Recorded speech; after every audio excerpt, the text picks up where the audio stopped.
사랑하고 축복합니다.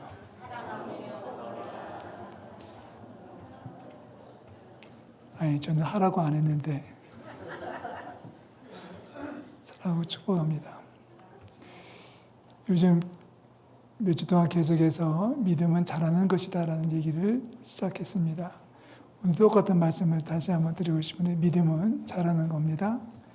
따라 하실래요? 믿음은 잘해야 된다. 자전거를 타고 천천히 가면 넘어지는 것처럼 믿음은 계속 앞으로 가야만 앞으로 넘어지지 않고 달려갈 수 있는 것이 믿음입니다. 멈춰서는 것은 퇴보이고 퇴보는 것 죽음이기 때문에 우리 주변에 믿음이 떨어진 분들 너무 많이 보잖아요.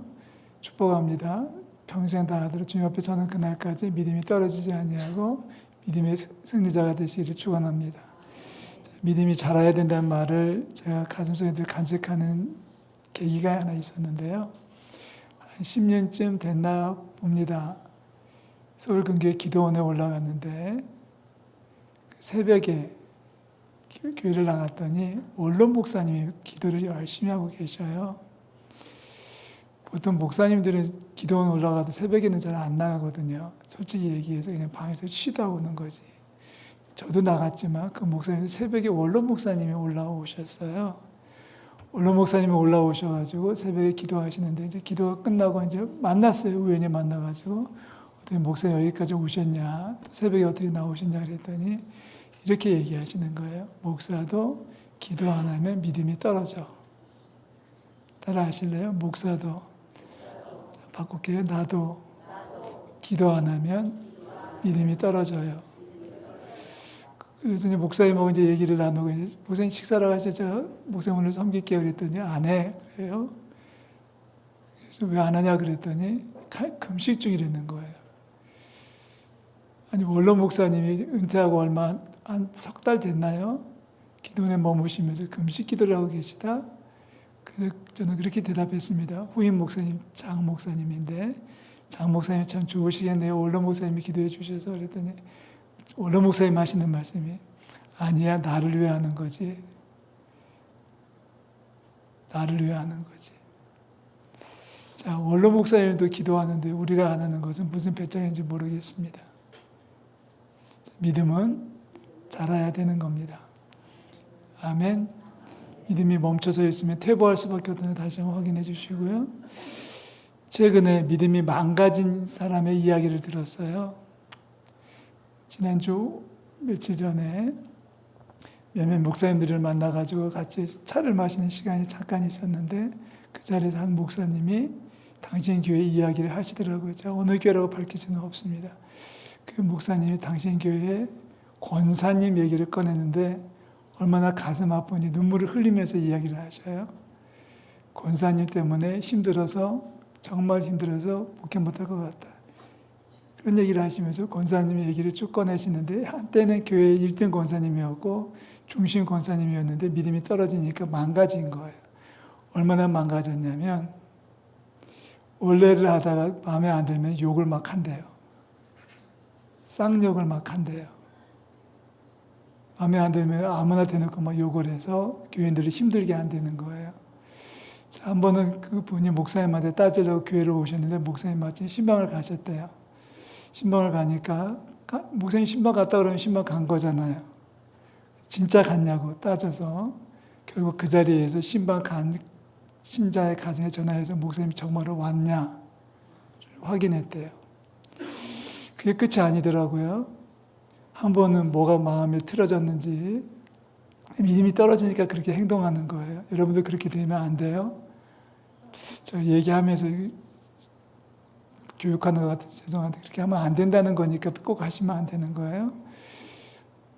아침 9시에 교회 와가지고 교회 온 것도 교회 들어온 것도 아니고 교회 앞에 나무 밑에 숨어가지고 시계를 보면서 목사님이 몇 시에 출근하는지를 한 달간 조사했대요. 목사님이 정시에 출근하는지 결근하는지 지각하는지를 한 달 동안 정리했다고 하는 얘기를 들으면서 목사님 저한테 하는 얘기예요. 목사님 이 권사님은 어떻게 하면 좋을까요? 많은 신자들이 그분 때문에 교회를 떠난 분이 너무 많으니까 더 이상 피해 볼 수 없으니까 이제 정리하죠. 이러면 교회 법에 징계법이라는 게 있어요. 저도 제가 잘못하면 징계를 먹어서 죄가 작으면 6개월 동안 설교를 못하거나 이런 법이 있고요. 더 심하면 목사직을 벗어야 되는 그런 수도 있습니다. 여러분도 마찬가지예요. 여러분 장로님들, 권사님들, 지사님들 교회가 징계하면 교회 못 나와요. 밖에 쳐다보고 있어야 돼요. 교회 출입을 금하는 수도 있어요. 그런 일이 없게 될 줄로 믿습니다. 징계를 하자고 지금 준비하고 있는데 목사님이 지금 반대하고 있대요. 다들 지금 연판장 돌리고 이 권사를 징계하자고 나오는데 목사님이 지금 안 된다. 그래도 우리 신자다, 우리 성도다 감싸주고 있는데 얼마나 더 버틸 수 있을지 모르겠다는 얘기를 들었습니다. 자, 우리 믿음이 떨어지면 무슨 꼴을 당하는지 모릅니다. 차라리 교회를 조용히 떠나는 게 훨씬 더 깨끗한데 떠나지도 않고 남아가지고 뒤에서 이간질하고 욕하고 비난하고 성토하고 이러는 모습을 지켜보면서 그 말을 하면서 목사님 눈에서 눈물이 툭툭 떨어지는데 같은 목사로서 안타깝기도 하고 한편으로는 또 감사하기도 해요. 저에게는 그런 분이 안 계셔서. 네. 우리 교회에 그런 분이 없게 될 줄로 믿습니다. 아멘 안 한 분들은 뭐예요? 지금 속에 비수를 깔고 있는 거예요. 비수를 딱 꽂아보고서 당신도 당해보면 알 거야. 이런 건 정말 아니겠죠. 자, 믿음이 떨어지면 거기까지 가더라고요. 그렇게까지 가더라고요. 정말 마귀가 따르고. 여러분, 가룟 유다가 사람이 괜찮은 사람이기 때문에 12명 제자 가운데서 예수님의 재정 출납을 책임졌던 사람, 살림을 책임졌던 사람인데 마귀가 그 마음속에 들어가니까 변질되잖아요. 여러분, 마음을 잘 단속하는데 믿음을 잘 지켜서 믿음 안에 승리자가 되시기를 축복합니다. 교회가 할 일은 바로 그런 거죠. 복음을 전해서 성도들의 믿음이 자라도록 모든 역량을 집중하는 것이 교회이고 목사입니다. 목사는 성도가 잘 되면 웃고 성도가 가슴 아픈 일을 당하면 같이 가슴 아파하고 그렇습니다. 자, 우리 믿음이 자라는 우리 성도들 될 수 있기를 바랍니다. 기도를 모르던 이가 기도를 시작하고 예배를 소홀히 하던 분이 예배에 나오기 시작하고 그래서 교회 안에 머무는 시간이 많아지고 봉사도 하고 11조를 비롯한 헌금생활도 하게 되면 믿음이 자라고 있다는 증거입니다. 반대로 가면은 믿음이 떨어지는 증거이겠죠. 예배를 등한시 여기고 교회를 나오지 않고 감사하지도 않고 불평하고 원망하면 믿음이 떨어졌다는 얘기예요. 우리 옆에 있는 분들 축복하겠습니다. 당신은 절대 믿음이 떨어지지 않기를 축원합니다.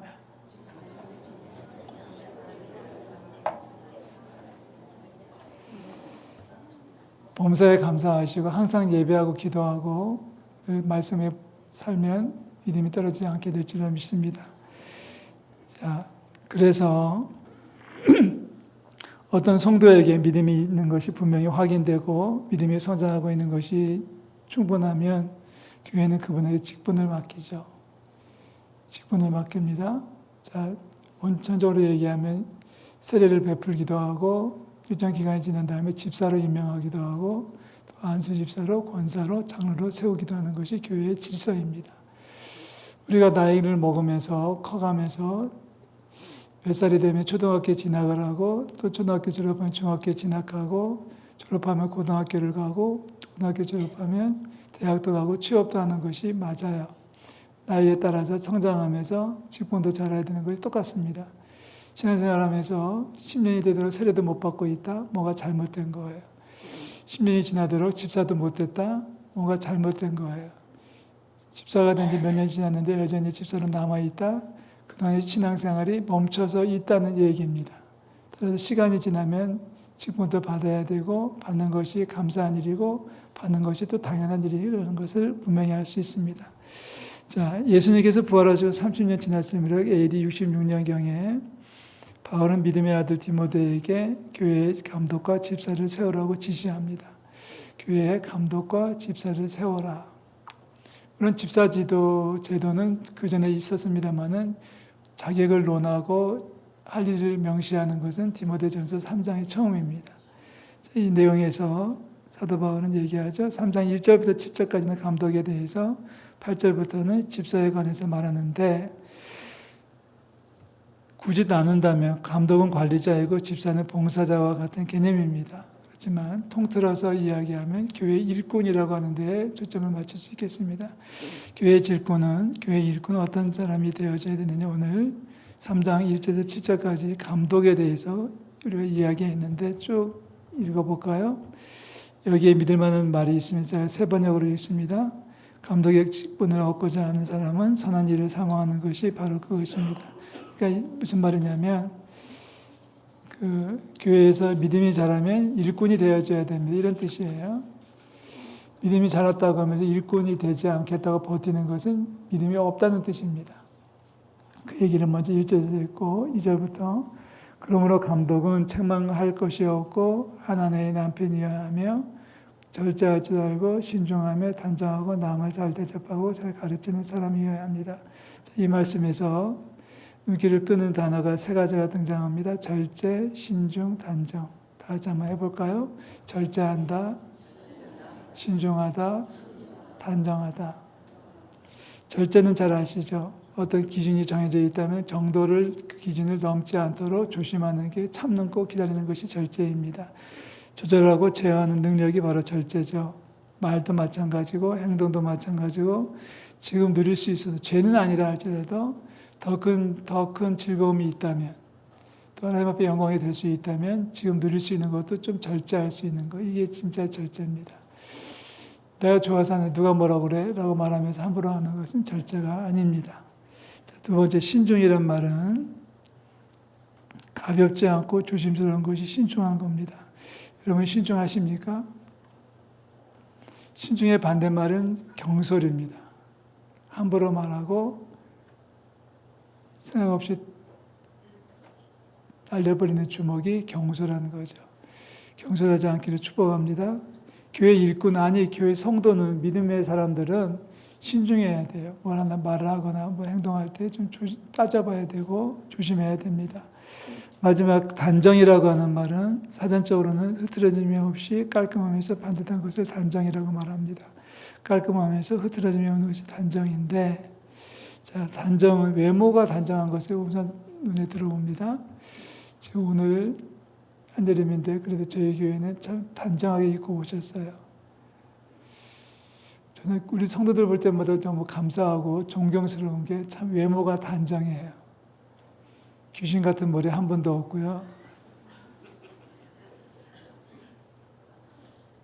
진짜로 그래요. 지나치게 노출된 의상도 없고 소매도 다 있는 것을 입고 왔고 근데 어느 교회 가면 진짜 이런 교회가 많다고 들었어요.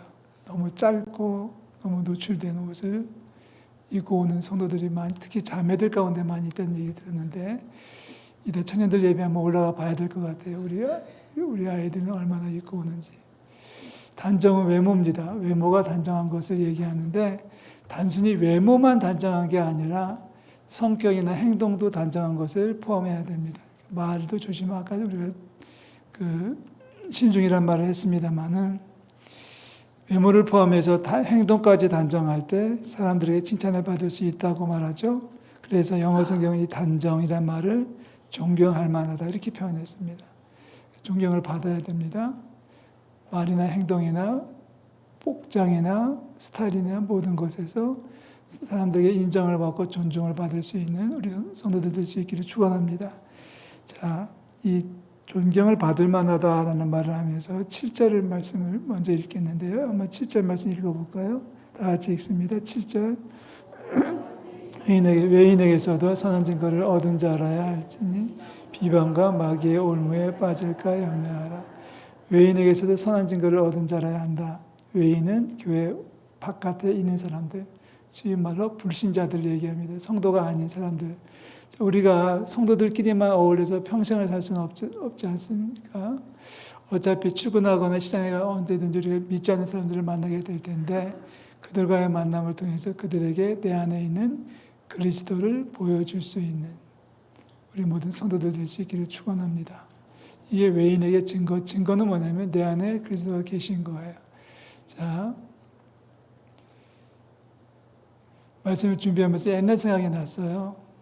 옛날에 미국에서 공부할 때 저희 교회에 40대 초반에 박시성 얼간이 집사님이 한 분 계셨어요. 박시성을 가진 집사님이 계셨는데 괜찮아요. 아주 믿음도 좋고 건실하고 가정도 잘 다스리고 장로 후보로 1등이었는데 결국 장로님이 되시긴 했습니다만 좀 아쉬운 게 있어요. 제 마음에 아쉬운 건 뭐냐면 한 번에 회사에 신방을 갔는데 무슨 그 보안이 철저하게 통제되어 있는 회사의 연구소더라고요. 신방을 갔는데 가서 이제 면회를 신청하니까 팀장이라는 사람, 매니저라는 사람이 먼저 나와가지고 저한테 확인을 해요. 누구냐, 약속했냐, 몇 분 걸리냐, 어디서 왔냐, 뭐냐. 그래서 제가 교회에서 왔다 그랬더니 교회에서 뭐냐 그래서 제가 목사인데요 그랬더니 미스터박은 뭐냐 그래서 집사인데요 그랬더니 그 사람이 집사예요. 한 번도 집사라는 말 안 하던데 자기랑 10년 동안 같이 살았는데 한 번도 교회 다니다는 얘기를 한마디도 안 했다는 거예요. 그래서 이것 봐라. 이건 아니지 않습니까? 어떻게 직장생활을 10년씩 하면서 교회 다닌다는 얘기를 한마디도 안 하고 아니 그렇게 많은 시간에 밥을 같이 먹었는데 식기도도 한 번도 안 했단 말이야. 마음에 이제 좀 아쉬움이 좀 들잖아요. 목사로니까. 나왔어요. 얼마 있다 보니까 이 친구가 나왔는데 이제 한마디 했죠. 어떻게 네가 교회 다닌다는 것을 네 매니저 모를 수 있냐? 매니저가 그러더라. 당신이 교회 다니는 걸 알았으면 자기가 잘 봐줬을 텐데. 자기도 교인인데. 이 말 하니까 미스터 박이라는 집사님이 한마디 또 거드네요. 아니 우리 매니저가 교회를 다녀요? 한 번도 그 얘기 안 했는데. 무슨 얘기예요? 두 상급자, 하급자가 10년을 같은 사무실에 있으면서 한 번도 교회 얘기, 신앙 얘기, 한 번도 기도도, 한 번도 말씀 얘기를 한 번도 안 했다는 거예요.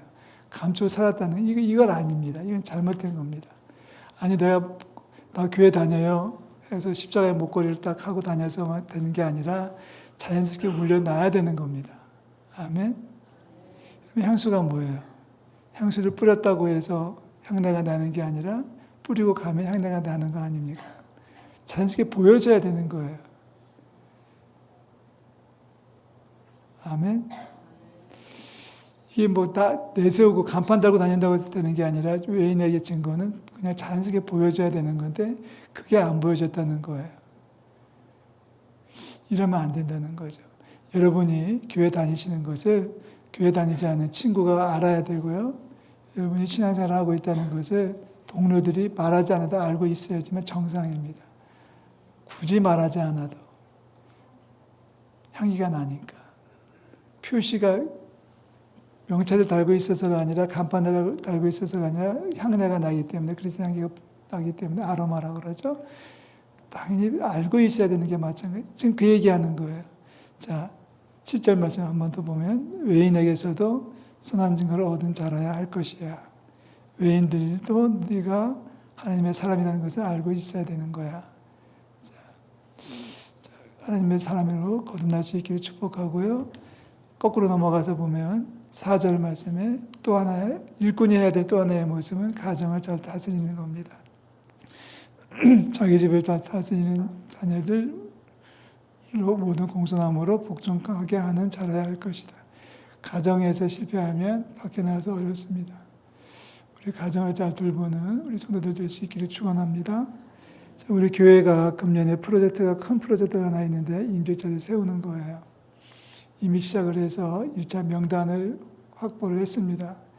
자료를 가지고 나이라든지 경력이라든지 성품이라든지 신앙생활의 모든 모습을 점검해서 이분은 임직자로 세울 수 있겠다 싶어가지고 그 명단을 확보해서 사실 지난주부터 면담을 하고 있습니다. 아직까지 제가 부르지 않은 분들은 조만간에 제가 이제 모셔서 면담을 할 텐데, 자, 임직자를 세우는 것은 당회의 권한이고, 그리고 목사에게 주어진 책임이고 권한입니다.